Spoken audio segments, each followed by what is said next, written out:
Hi, it's Joan. This week we're looking at responding to week 2 bids.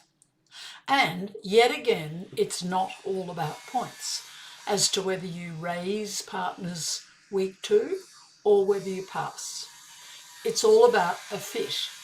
So first of all, let's look at when you don't have a fit. Even if you had about 11 or 12 points, if you had a singleton in partners week 2, you'd just leave it because really they've said the only place I want to play this hand is in my suit. If you had 3 or 4 trumps of partners, you would definitely raise, almost regardless of points. So a weak hand with 3 trumps, say 6 to 9 points, something like that, 10, would just say 3 hearts over partners 2 hearts. And a weak hand with a bit of shape, let's say you had 4 trumps for partner and therefore you know you've got a 10 card trump there and a singleton, not even many points, go straight to game. It's not so much whether you make your game, it's what you're doing to the other side by jumping straight to 4. It's increasing the preempt. Partner's 2 hearts, say, was a preempt.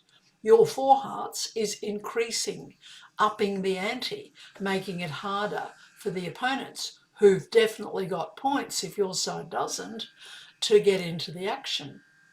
They're very effective bids.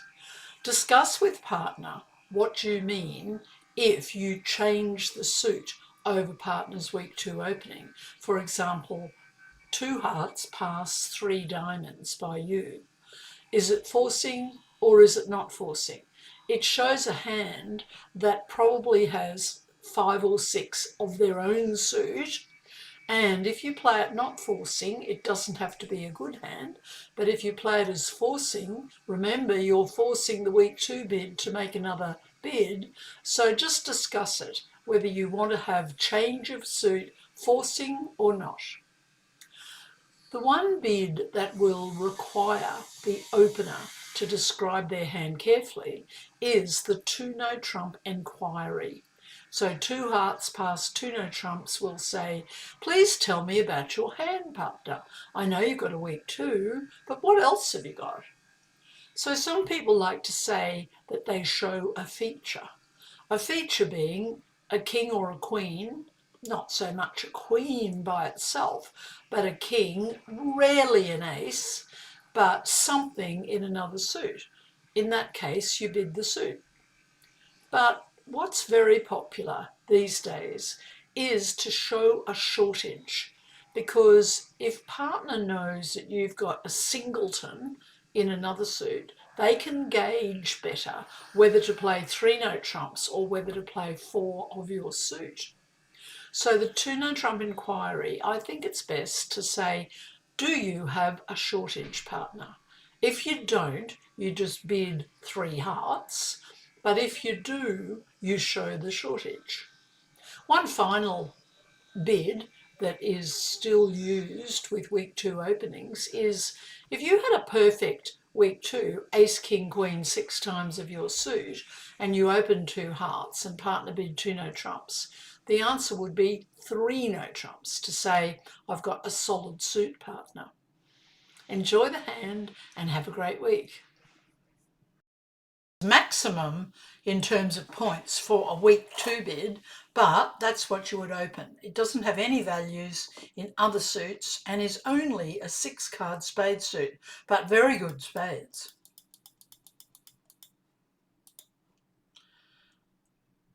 Partners 2 no trumps is an inquiry, it's forcing, and it wants to know more about our hand.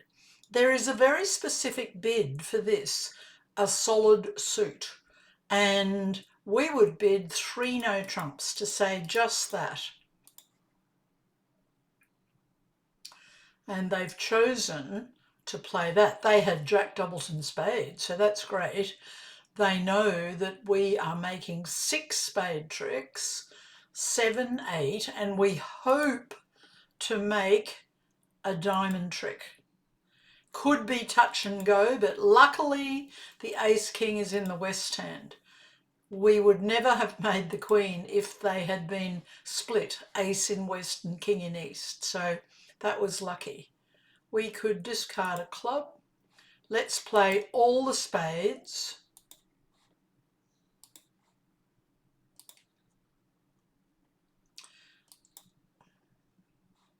And we find that east had 4 spades to the 10, but they're gone now. So that's a good one. I'm going to discard our hearts. And we've got 2 top clubs. Not only do we have 2, the opponents discarded their clubs, which was a mistake, but it means that we are making those little clubs at the end, which is a remarkable result for this particular hand.